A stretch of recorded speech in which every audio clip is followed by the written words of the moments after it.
Bom dia, saudações rubro-negras. Hoje vamos comentar Cruzeiro 2, Flamengo 1, em que o Flamengo entrou para o jogo, saiu para o intervalo e não voltou até agora. Procura-se. Vamos às atuações, aos comentários sobre os nossos jogadores. Não pega uma bola mais ou menos. Só bola atrasada ou chutada fraca em cima dele. Todas as bolas que exijam um pouco mais dele estão entrando no gol do Flamengo. A gente se pergunta, vi ontem muitas pessoas perguntando por que ele ainda é titular. A contratação do André talvez explique a titularidade do Rossi até agora. É um jogador de um time pequeno, de Portugal, de uma liga sem muita expressão, e foi contratado como o substituto do Rossi. E para mim é outro chama-gol. Então, Rossi, mesmo que seja para o André, tem que sentar no banco. Eu efetivaria o Léo Nanete. Ponto. Varela, sempre defendi que ele era o titular. Hoje eu afirmo, o Royal está melhor que ele. E espero não queimar minha língua no próximo jogo que o Royal for titular, porque está dose. Ortiz esteve bem na maior parte do jogo, perdeu em lance idêntico ao outro jogo, um gol que não... Mesmo ele sendo zagueiro, não se admite que perca, mas acontece.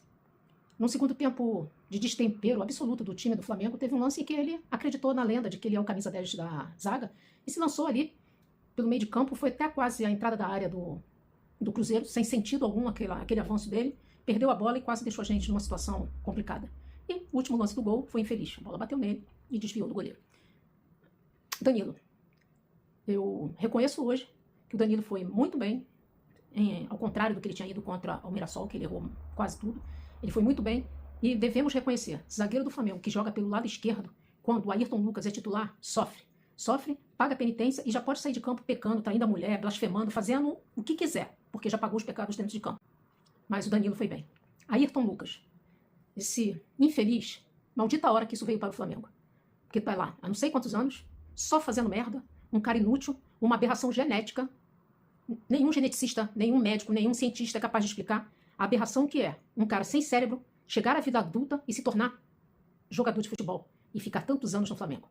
Devemos agradecer, obviamente, a titularidade de Ayrton Lucas ao incompetente, inepto e boçal diretor de futebol do Flamengo, que renovou com um morto, cansado, um parasita, que é o senhor Alexandro, que joga 2, fica 3 meses parado.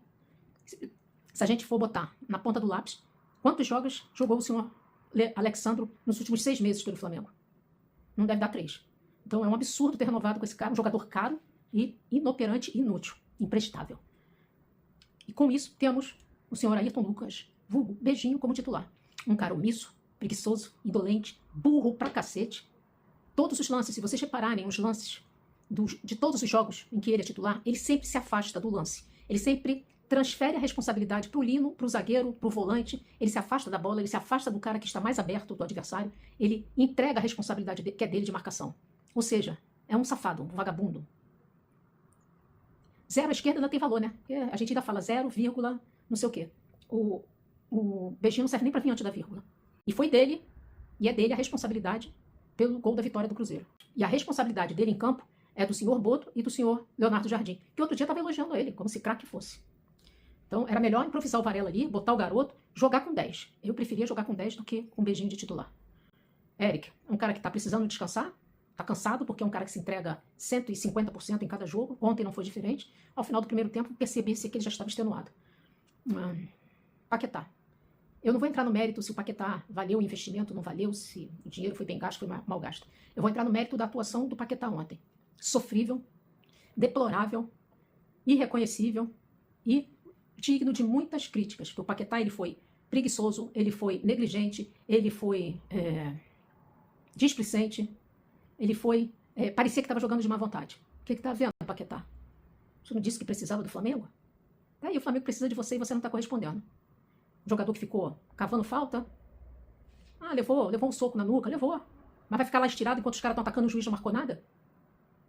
Entendeu? Então não dá para aceitar o nível de atuação do Paquetá de ontem. Não dá. Deplorável. Arrascaeta, um cara que ele não tem mais nada a provar para a torcida, para ninguém, nem para ele mesmo. É um cara que tá lá, corre, se entrega, se apresenta para o jogo.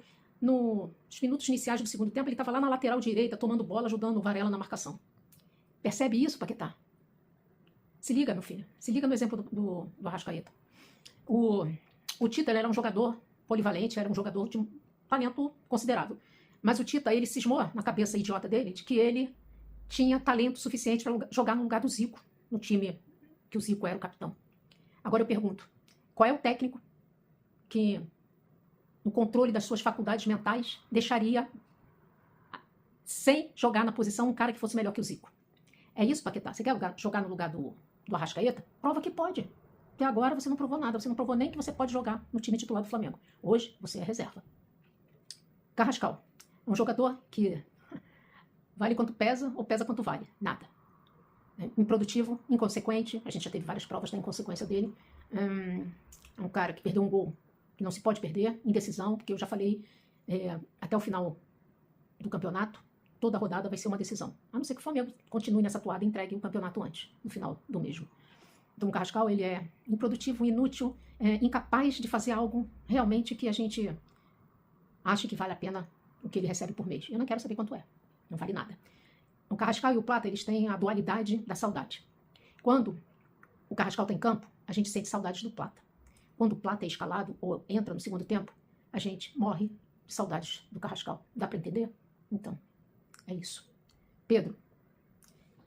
Para falar do Pedro, eu tenho total isenção. Eu sou talvez uma das maiores defensoras do Pedro na torcida do Flamengo.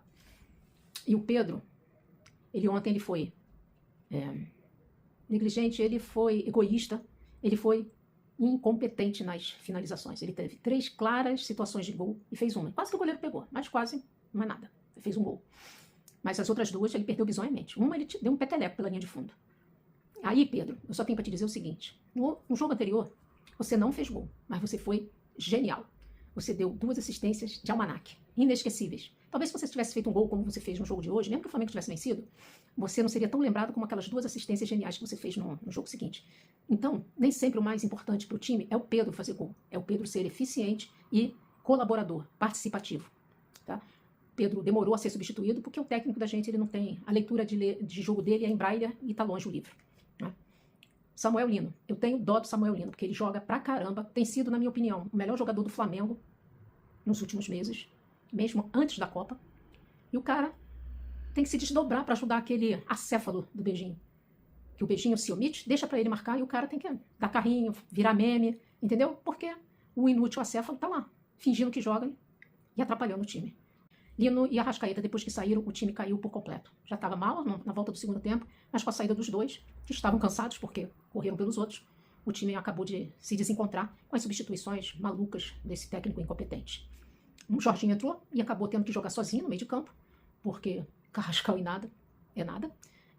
Ele tirou o Eric, botou o peso morto do Everton Perebujo. Eu vivo falando que esse garoto ele não joga absolutamente nada. Tem gente que acha que ele podia ser titular e o Eric ser reserva.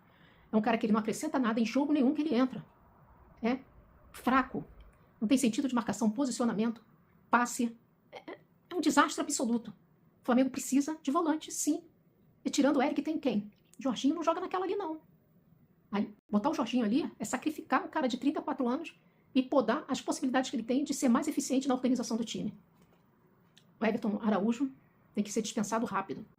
Plata entrou no segundo tempo e é como se não tivesse entrado. Né? Aquela coisa, ainda mais estando ambos no time ao mesmo tempo, Plata e Carrascal. E que mais uma vez entrou e não acrescentou nada, só descontou a entrada maldosa, criminosa que ele recebeu no primeiro jogo da Libertadores, do Matheus Henrique, mas ficou devendo até nisso, né? Porque não pegou de jeito. E quem mais? Luiz Araújo entrou, tentou jogar, mas aí aquela coisa, né? Um time desorganizado como foi o Flamengo no segundo tempo, cada um acha que vai resolver ao seu jeito. E acabou que não conseguiu ajudar a formar um sentido de equipe no segundo tempo.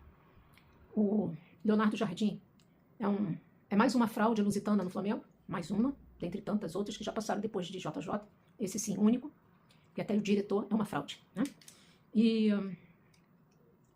ele não consegue botar o time para jogar com os recursos que tem para ser um time dominante. Não, o time do Flamengo entra numa trocação ataque-defesa, uma coisa louca, e é o time mais vulnerável do Flamengo dos últimos anos.